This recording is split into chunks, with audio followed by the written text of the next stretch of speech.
Yeah, I knew this was gonna be bad. So I was recently made aware on my Little Mermaid trailer review that there was a Percy Jackson teaser that was shown at D23. And you all know that I have completely revoked my Percy Jackson fandom sans the movies because purely because of the fan base. Now, I was already skeptical of the show when Riordan was writing it. I got even more skeptical when they showed the cast, because Riordan, and again, the bad casting wouldn't have bothered me as much if Riordan wasn't so far up his own ass about how, oh, the movies were so bad, even though he didn't watch them, because they were so different from the book, and the first thing he does is do something completely different to the book. So, the ego on this guy, I just can't stand. And his fan base, and him, and his wife, and everyone else, calling people like me racist for not liking the casting, because they just don't look like their book counterpart. And with the recent surge after the Percy Jackson trailer, more and more people are coming back to that old video that I made, that is now up to almost 30,000 views, so I'd like to thank you toxic assholes for boosting that one's view count. So, I decided to take a look at this trailer. It's 50 seconds or not much, and even just at 50 seconds, much like the Little Mermaid trailer, it's still pretty bad. Now, it's not as bad as the Little Mermaid trailer, I will give it that. So, in the background we get a monologue by Walker Scobell. It's basically the first chapter or it's the first page of the book.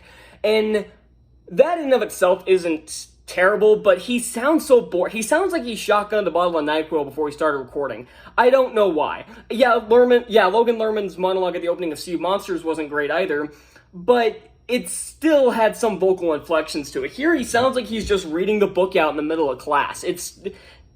I don't know why. I know Scobell can act. He was good in The Atom Project. He was bad in Secret Headquarters, but I'm not sure how much of that I can blame on him, since pretty much everybody except for Owen Wilson was bad in that movie. So I'm not sure how much of that I can pin on him, but I don't know why. He just sounds so uninterested reading this monologue. Then there was the second red flag. There were a ton of people coming at me in the comments saying, oh, they'll just dye his hair, he's fine. He was actually the casting decision I had the least problems with. I'm like, you know what, as long as they dye his hair, it's fine. And everyone in the comments like, oh, they'll dye his hair, don't worry. They didn't. He's still blonde in the trailer. Now, I've seen people in the comments say that he could have made a really good Will Solis, or possibly a Caucasian Leo Valdez. That would have worked. But no, this just isn't Percy Jackson. And you're gonna come at me, he's like, oh, the hair color doesn't matter. Again, those are the same people that bitched about Annabeth not being blonde in the Lightning Thief movie, and now are all of a sudden okay with Percy not having black hair. Double standards, Disney shills, Riordan shills, and everyone else who works for the company is full of them. So, and then there's the camp. Now, it doesn't look bad, but it just looks bland. The Lightning Thief and Sea of Monsters movies had very distinct looks. Lightning Thief made it look very much like a military training camp. Sea of Monsters kind of shifted that over into more of the summer camp vibe. And both of them work. Here, it seems like it's trying to be, like, dead in the middle between those. And I get it. Maybe they just didn't show enough, I don't know, but something just looks wrong. And something else that looks wrong is the trident symbol on the cabin. What is this? This is a trident. I don't know what abomination of humanity this is. Now, I sound like I'm being mean because I'm like, oh, it's a trident symbol, but somebody tell me, what the hell is this thing? I don't know why. It's bothering me. A trident is not hard to draw. What is this? So, and that's really all they show. And then there's the final shot of Percy just standing out in the rain. I'm assuming this is the Minotaur sequence. I couldn't tell you. It doesn't really show anything. It's just him standing in the rain in the middle of nowhere. And I guess it's kind of a cool shot, but I'm just assuming this is the Minotaur sequence. That's all I'm going to say about it, because it doesn't look bad. I'm just saying what I think it is. So, like I said, this isn't an awful. It's better than the Little Mermaid trailer. The Little Mermaid trailer pissed me off in so many different ways. This one didn't exactly piss me off.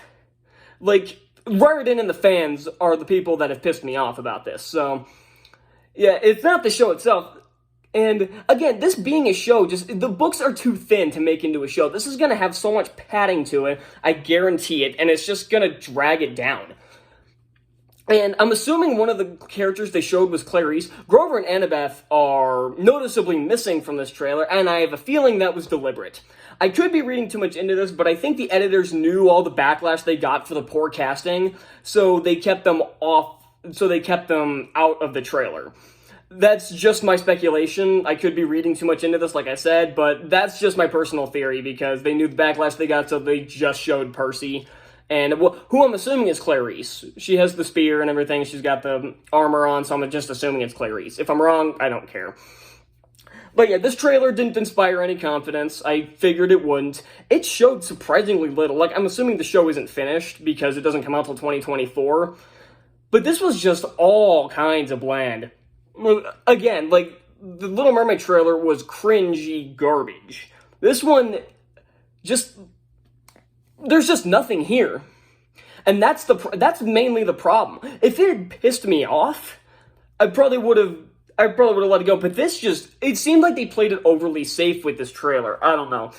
So later today, I've got a full review of D23 coming out. But I of course needed to talk about this trailer because someone's like, "Oh, did you see this trailer? It looks really bad." And I'm like, "Okay, I'll go watch it." And yeah, it was bad. Wasn't awful. It was just way too bland to be any good. So yeah, that's all I got for this, and I'll see you at the D23 review. Bye.